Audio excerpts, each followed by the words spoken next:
계시는데 또 오늘 예배 현장에 있는 우리 모두를 하나님께서 은혜 주실 줄 믿습니다. 자, 오늘 한번 인사하실까요? 성도님이 우리 교회 보배십니다. 여러분, 달력을 보면 영어 이름에 7월, 줄라이 이렇게 되어 있습니다. 8월은 오거스트 이렇게 됩니다. 12달 가운데 7월은 줄라이인데요, 줄리어스 시저, 성경에는 가이사 이렇게 하죠. 그 가이사의 이름을 붙여가지고 줄라이 이렇게 되어 있습니다. 그랬더니 양 아버지도 위대하지만 나도 위대하다, 내 이름도 붙여라 이래서 원래 달력 이름이 있는데 황제 이름을 붙여가지고 오고스트, 성경에서는 아우구스투스 황제입니다. 그래서 7월, 8월은 황제 이름으로 달력 이름이 되어 있습니다. 그 줄리어스 시저가 백전백승의 명장으로 유명했고요. 자기의 전쟁할 때에 전쟁 기록을 다 남겼고, 특히 게르만 민족과 전쟁하면서 남겼던 기록, 이 갈리아 전쟁기는 매우 유명한 기록입니다. 그런데 특이한 것은 게르만 민족하고 전쟁을 앞두고요, 진영을 이렇게 구성했다, 무기는 이렇다, 이렇게 공격해서 이렇게 승리했다, 요걸 적지 않고 전쟁을 앞두고는 갑자기 전쟁과 관계없는 게르만 민족의 문화, 풍습, 지리, 어복 이런 것들을 잔뜩 기록해 놓고 있습니다. 그래서 역사학자들은 왜 그렇게 전쟁을 앞두고 엉뚱한 것을 기록해 놓았는가 파악할 때에 이런 것 같다 생각합니다. 이 줄리어스 시저는 전쟁에 승리하는 것뿐 아니라 그 땅을 정복한 이후에 어떻게 잘 통치하는 것이 목적이었기 때문에 그 땅의 문화나 그 땅 사람들의 라이프 스타일, 어복까지 앞으로 통치를 앞두고 잘 기록해 두었다 이야기합니다. 오늘 우리가 읽었던 여호수아 5장도 마찬가지입니다. 상식적으로 이해하기 힘든 사건이 갑자기 기록되고 있습니다. 이스라엘 백성들은 40년 전에 하나님의 기적으로 홍해가 반으로 쫙 갈라지면서 그 길을 건넜습니다. 40년 뒤에 다음 세대도 똑같은 기적을 경험합니다. 우기철이 지나고요, 요단 강물이 엄청 급류가 되어서 불어서 흘러내려오는데요, 그 강물을 하나님께서 멈추시고 상류지방에 강물이 잔뜩 쌓이게 하시고 그 앞길을 건너가게 하셨습니다. 40년 전에 조상들이 경험한 기적을 후손들도 똑같이 경험했습니다. 그 일이 가나안 족속에게 알려지자 사기가 다 내려앉았습니다. 우린 졌다, 도무지 이길 수 없다, 저런 기적을 가져오는 신이 있는 이스라엘도 우리가 어떻게 이기냐, 마음이 물같이 다 녹아지고 무너지고요, 창들 칼들 힘도 없고 사기가 다 땅에 떨어져 버렸습니다.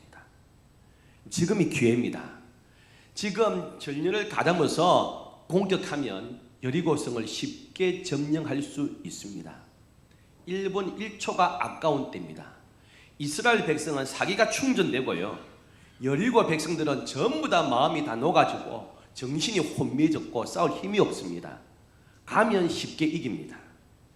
그런데 엉뚱하게도 하나님은 그 순간 진군하라, 돌격 앞으로 하지 않고 상식에 맞지 않는 말씀 한마디를 하십니다. 모든 남자들 할례를 행하라고 하십니다. 2절부터 보면 이렇게 되어 있습니다. 너는 부싯돌로 칼을 만들어 이스라엘 자손들에게 다시 할례를 행하라 하시매. 부싯돌로 칼을 만들어 남자들 다 할례를 하라 이렇게 말씀하셨습니다. 포경수술 아닙니까? 여러분, 성인 남자들이 포경수술 받으면 당시에 빨간 약이 있습니까? 항생제가 있습니까? 그냥 골마도 나을 때까지 참고 기다립니다. 최소 열흘 동안은 움직이지도 못하고요, 열나고 그걸 견뎌야 됩니다. 지금 1분 1초가 아깝고 진군하면 이길 텐데 하나님은 이해할 수 없는 명령하셨어요. 전쟁 준비하고 돌격하라 하지 않고 도리어 전쟁을 할 수 없는 상태로 남자들을 만드셨습니다. 그 내용이 오늘 본문의 내용입니다. 오늘 말씀을 통해서 하나님의 백성은 어떻게 살아야 되는가 한번 다짐하는 시간 되기를 원합니다. 여호수아를 비롯한 이스라엘 백성들이 지금 무슨 생각하고 있겠습니까? 야, 지금이다. 우리가 지금 사기가 충전하고 지금 공격하면 이길 수 있다. 어떤 전략을 짤까? 언제 공격할까? 빨리 가야 될 텐데. 이 마음 갖고 있는데 하나님은 전쟁에 이기는 것보다 다른 것을 더 중요하게 생각하고 있습니다.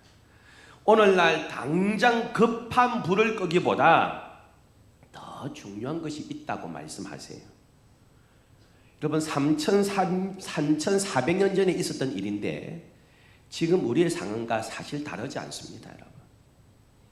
말씀을 볼 때 어떻게 봐야 됩니까? 한 손에는 성경, 한 손에는 신문을 보라 그랬습니다. 과거의 사건이 아니라 몇천 년 전에 그 사건이 오늘날 우리에게 어떤 상황인가, 무슨 의미가 있는가 보라는 것입니다. 여러분 지금도 마찬가지입니다. 내 삶에 당장 급한 불들이 있습니다. 전세금 마련해야 되고요. 집을 매매했는데 중도금 줘야 됩니다.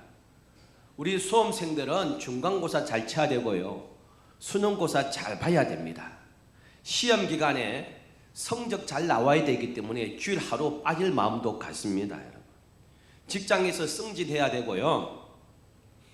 직장에서 살아남아야 되고 내가 하는 사업 지금 잘 돼야 됩니다. 연봉 협상할 때에 요리한 자리에서 내 연봉 협상이 잘 돼야 됩니다. 그거 놓고 기도 부탁하고요. 그거 놓고 개인적으로 기도합니다. 하나님은 그것보다 더 중요한 일이 있다고 말씀하세요. 어떤 일이 지금 전쟁에 승리하기보다 더 중요한 것, 하나님과의 관계라고 말씀합니다.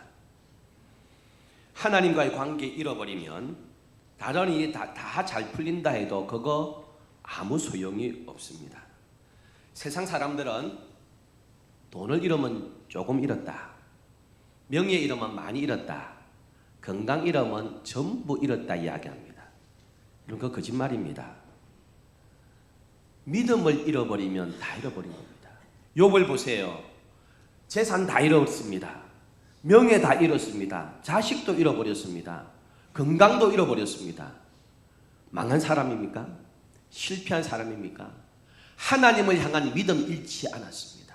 아무것도 잃어버린 사람이 아니었습니다. 여러분 다 없는 것 같아도 믿음으로 사는 그 사람 하나님께서 기억하시고 인정해 주실 줄 믿습니다. 여러분. 다 가져도 하나님을 소유하지 못하고 믿음을 잃어버리면 그가 아무것도 없는 사람입니다. 이스라엘 백성은 불순종으로요 40년 광야 생활을 헤매었습니다. 기성세대들은 다 죽고 이제 광야에서 태어난 다음 세대가 여호수아와 더불어 요단강을 건너고 정복 전쟁을 하게 되었습니다. 출애굽에서 40년 광야길을 매일 이동해야 되니까 하나님은 그때는 할례를 안 해도 유보해 주셨어요. 우리 하나님은 딱딱한 교통수령 같은 분이 아닙니다. 융통성이 있는 분입니다. 40년 광야길 매일매일 걸어 다녀야 되니까 그거 할례를 봐주셨어요. 근데 가나안 땅에 들어오고 더 급한 순간 아닙니까? 그냥 순례길이 아니고 이제 전쟁을 해야 됩니다. 더 급한 상황인데 하나님은 할례를 행하라고 말씀합니다.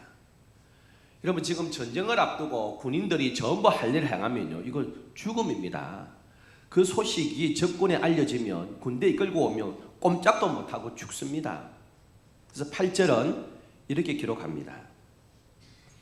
또 그 모든 백성에게 할례 행하기를 마치매 백성이 진중 각 처소에 머물며 무엇을 기다렸다고요? 낫기를 기다렸습니다. 최소 열흘은 꼼짝없이 누워 있어야 됩니다. 화장실 갈 때도 응급추침해 가지고 가야 됩니다. 그럼 과거에 이스라엘의 조상 야곱의 딸 디나가 있었어요. 그래서 세겜 땅에 갔다가 세겜 땅의 추장이 반해가지고 그 딸 디나를 성추행했습니다. 그래서 울면서 돌아왔습니다. 그런데 그 추장이 와가지고 성추행한 게 아닙니다. 진짜 사랑합니다. 결혼시켜 주세요. 이러니까 오빠들이 뭐라는 줄 아세요? 우리는 할례 받지 않은 백성하고 상종 안 한다. 우리 여동생을 아내로 맡고 싶으면 너희 남자들 다 할례 받으라 했습니다. 여러분 세겜 부족이 알았다 하고 추장의 이야기 듣고 남자들이 전부 다 할례 받았습니다.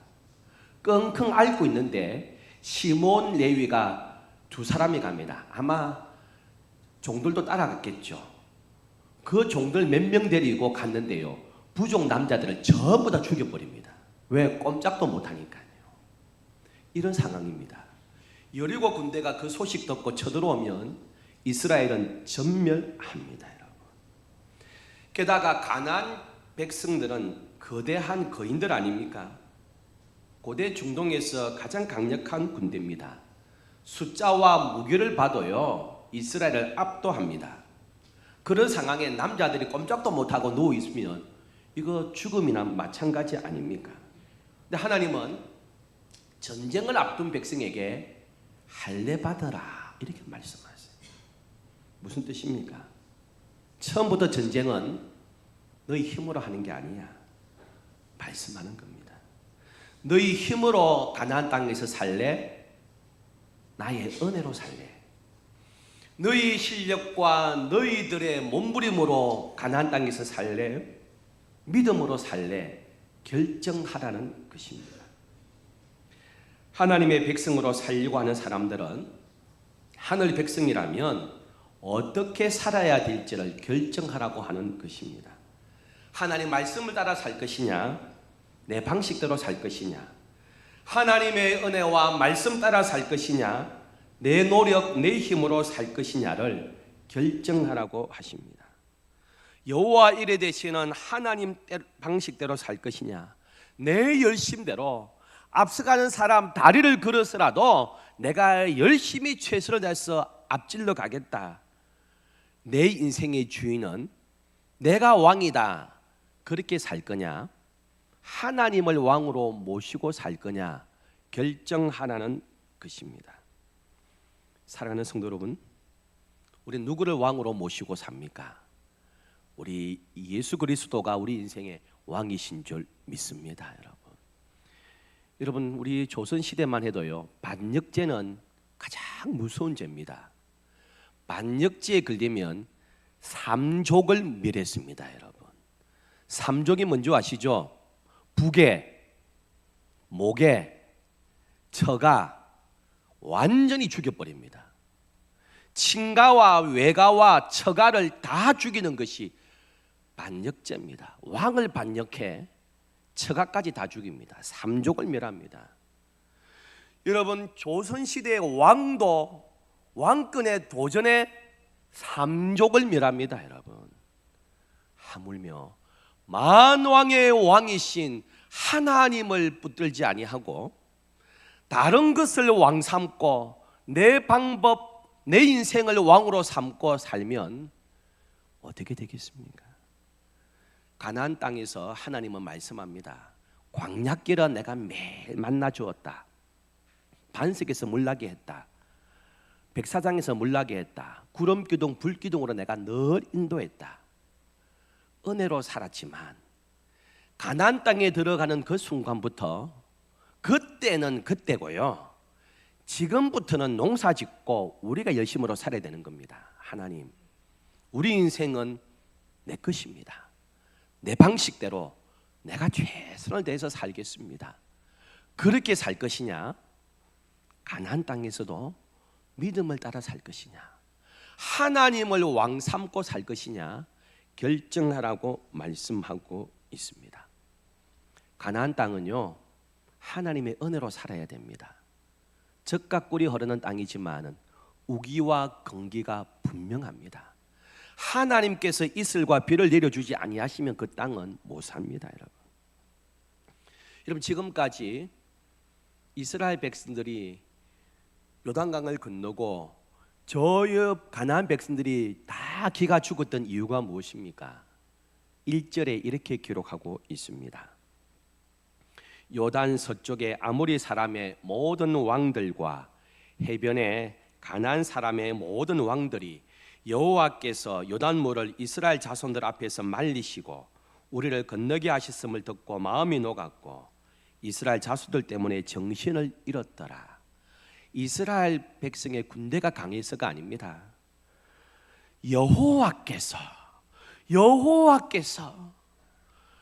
여호와라는 신이 그들을 보호하시는구나 두려워 떨었습니다. 이스라엘 백성의 능력과 이스라엘 백성의 실력 아닙니다. 저런 신이 함께하는 군대는 못 이긴다, 그런 것입니다. 하나님이 함께하지 아니하는 이스라엘 아무것도 아닙니다. 자기들이 잘나서 홍해를 건넜나요? 후손들이 잘나서 요단강 건넜나요? 아닙니다. 하나님께서 가르시니까 홍해 건넜고요, 하나님께서 물을 쌓아두시니까 요단강 건넜습니다. 하나님께서 결정적인 순간에 결정해라. 믿음으로 살래? 너희들의 방식대로 살래? 결정해라는 것입니다. 믿음으로 산다고 할례를 받으면 죽을 위기가 임할 수 있습니다. 하지만 그래도 믿음으로 살겠습니다. 결정하라는 것입니다. 광야에서 은혜로 살았지만 가나안 땅에서도 은혜로 살아갈 것이냐, 너의 방식대로 살 것이냐 결정하라는 것입니다. 하나님은 이스라엘 백성이 가나안 땅에 빨리 들어가서 성공하기보다 하나님의 말씀에 절대적으로 순종하고 믿음으로 사는 백성 되기를 원하셨습니다. 그게 진정한 승리인 줄 믿습니다, 여러분. 믿음은 무엇에서 난다고 했습니까? 들음에서 납니다. 무엇을 듣습니까? 내 방식이 아니라도, 내 상식이 아니라도, 내가 원하는 것이 아니라도, 내가 원하는 방법이 아니라도, 내 마음에 들지 않더라도 하나님의 말씀을 들을 때에 진짜 믿음이라는 것입니다. 나는 무엇을 듣습니까? 내 방식에 맞는 이야기만 듣습니까? 내가 원하는 말씀만 골라 듣습니까? 내 방식, 내 상식, 내 결정이 아니라도 그것에 반하는 말씀을 순종할 때에 믿음이 생긴다고 말씀하고 있습니다. 정말 이상한 것은요, 사람이 어려울 때는 그럭저럭 믿음으로 살아요. 근데 일이 잘 풀리고 사업이 대박 나고요, 삶이 평안해지면 곁길로 가는 사람들이 대부분입니다. 딴 생각합니다. 부도 위기가 오고 병이 들고 가정에 문제가 생기고 자녀의 길이 열리지 않고 이런 어려움이 닥치면 딴 생각 안 합니다. 하나님 도와주세요. 말씀대로 살겠습니다. 도와주세요. 매달립니다. 그런데 돈 잘 벌고요, 대박 터지고 평안해지고 안락해지면 딴 생각합니다. 어려운 20대 후반 30대 초 신혼 때는요 참 노력하면서도 힘들어도 말씀대로 살고자 합니다. 그런데 이제 50대가 되고 중년이 되고요, 제법 지위도 오르고 쌓아놓은 재산도 생기면 그때 바람 펴요. 그때 엉뚱한 길로 가요, 여러분. 참 인간이 죄인이라는 것이 그걸 통해서도 증명됩니다. 하나님이 우리에게 원하시는 것은 어딘가 빨리 가는 게 아닙니다. 늦더라도 믿음으로 사는 사람 되기를 하나님 원하십니다. 할렐루야, 여러분. 여러분, 그런 자들에게 어떤 은혜를 주십니까? 과거의 모든 수치들, 모든 아픔들 다 지나가게 하십니다. 그래서 9절은 이렇게 말씀하고 있습니다. 여호와께서 여호수아에게 이르시되 내가 오늘 애굽의 수치를 너에게서 떠나가게 하였다 하셨으므로 그곳 이름을 무엇이라고요? 길갈이라. 길갈은 히브리 말로 굴러가다 이 말인데 어성어입니다. 떼굴떼굴 이런 말입니다. 우리식으로 떼굴떼굴떼굴 이런 말입니다. 말씀대로 사는 자, 할례 받고 내 방식이 아니라도 믿음으로 살고 하나님을 왕으로 삼고 엄영이요 하면 내 방법 내 생각이 아니라도 무조건 따르는 사람, 나중에 그 모든 수치들 부끄러움들 다 물러가고 영광을 주겠다고 말씀하고 있습니다. 놀라운 것은요, 이스라엘 역사 가운데 여호수아와 더불어 정복 전쟁하는 이 기간이요, 제일 순종 잘했습니다. 거의 불순종이 없고요. 그래서 여호수아가 30전 30성 합니다. 그때 말씀대로 살고 순종하고 내 상식 내 방법이 아니라도 주의 말씀대로 하니까요 형통하게 해주셨습니다. 그 다음 어떤 일이 있습니까?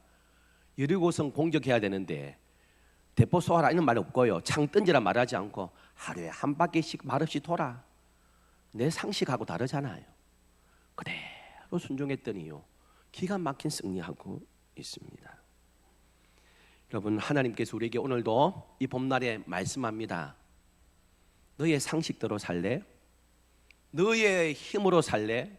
너의 노력으로 네 사업할래?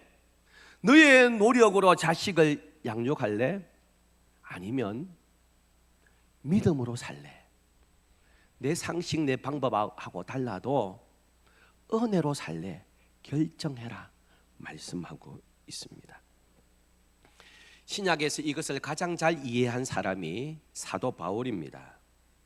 사도 바울은 요즘 말로 하면 아주 좋은 스펙을 가진 사람 아닙니까? 최고의 학벌을 가진 사람입니다. 바리새인 중에 바리새인이고 최고의 명문대학을 나온 사람입니다. 그것만 가지고도요 그는 존경받고 랍비로서 평생 먹고 살 수 있고요 존경의 대상 될 수 있었습니다. 그런데 예수님을 딱 만나니까 주 예수 그리스도를 아는 지식이 가장 고귀하다. 내 학벌, 내가 가지고 있는 배경, 이거 아무것도 아니다. 예수님에게 비하면 이거 배설물이다, 똥이다, 똥. 그렇게 생각하고 있었습니다. 그거 다 소용없다는 말이 아닙니다. 하나님의 영광에 비하면 아무것도 아니라는 것입니다. 어떤 애가요 출생했는데 손에 장애가 있는 것 같아요. 이 갓난아기가 태어날 때부터 손을 잡고 있습니다. 아무리 펴도 이 조막소리가 안 펴집니다. 그래서 이렇게 평생을 이 1년을 살았습니다. 그런데요 돌잡이 하게 되었습니다. 돌잔치하고. 그래서 연필도 갖다 놓고 5만 원짜리도 갖다 놓고 막 갖다 놨는데요 이제 막 부모와 친척들이 잡아라 돌잡이 하라 했더만은 여러분 1년 동안 장애가 있는 줄 알았는 이 손이요 쫙 펴졌습니다. 5만 원짜리를 딱 잡았습니다. 보니까 안에 100원짜리가 있었습니다. 100원짜리가 최고인 줄 알았는데요 5만 원짜리 보니까 이 100원짜리 아무것도 아니거든요. 여러분, 최고의 스펙 너무너무 귀하던 줄 알았는데 하나님의 영광 보니까 이거 100원짜리 해당합니다. 이거. 하나님께서 주신 것을 가장 귀하게 여겼습니다. 우선순위라는 말입니다. 그의 학벌, 그의 스펙 아무 소용 없었다는 게 아닙니다. 하나님은 바울의 그 스펙, 학벌, 그의 문장력 사용하셔가지고 로마서를 기록하게 하시고요 신약 성경 절반을 기록하게 하는 은혜를 주셨습니다. 그거 아무 소용 없다는 것이 아닙니다. 가장 귀한 것이 예수 그리스도십니다. 가장 귀한 것이 은혜입니다. 믿음입니다. 이거 없으면 나머지 아무 소용 없습니다. 고백하는 것입니다. 사랑하는 성도 여러분, 누가 왕입니까? 누굴 왕으로 삼고 살아갑니까? 할례를 행하라 이 말은 누가 왕인지 결정해라. 믿음으로 살 것인지 너의 열심으로 살 것인지 다시 결정하라. 하나님께서 말씀하고 있습니다. 믿음으로 산다는 것은 내 생각, 내 감정, 내 지식, 내 경험 하나님 앞에서 다 내려놓는 것입니다. 내 시간표, 내 계획표 내려놓는 것입니다. 바빠 죽겠는데 하나님은 할례 행해. 바빠 죽겠는데 예배의 자리 와. 지금 급해 죽겠는데 무릎 꿇고 기도해. 믿음으로 산다는 것, 이렇게 사는 거야. 너의 방법대로 살래? 믿음으로 살래? 하나님께서 오늘도 우리에게 묻고 있습니다. 믿음으로 산다는 것은 하나님을 어떻게든 내 편으로 만드는 것이 아닙니다. 내가 하나님의 편에 서서 하나님의 방법대로, 하나님의 뜻대로 산다는 것이 믿음으로 산다는 결단입니다. 이 좋은 봄날 사랑하는 성도 여러분, 믿음으로 살고 은혜로 살고자 다시 결심하는 3월 첫날 되기를 주의 이름으로 축복합니다. 기도하겠습니다. 참 좋으신 하나님 아버지, 지금 상황이 급박한 상황인데 할례를 행하라고 하십니다. 하나님을 왕